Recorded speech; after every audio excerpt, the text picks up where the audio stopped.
Petrol బాంబులతో దాడి చేయడం జరిగింది. మరి ఇవన్నీ చూస్తా ఉంటే ఈ కూటమి ప్రభుత్వం ఎక్కడికి పోతా ఉంది?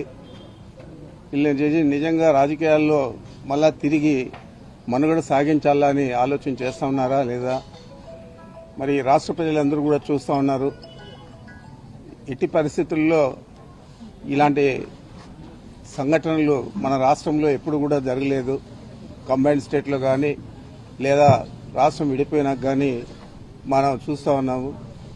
ఎప్పుడు కూడా మాజీ మంత్రుల ఇళ్ల మీద కానీ లేదా శాసనసభ్యుల ఇళ్ల మీద కానీ దాడి చేయడం కానీ వారిని నష్టపరచడం, గాయపరచడం ఇలాంటి పరిస్థితులన్నీ కూడా ఈ కూటమి ప్రభుత్వంలోనే మనం చూస్తూ ఉన్నాం.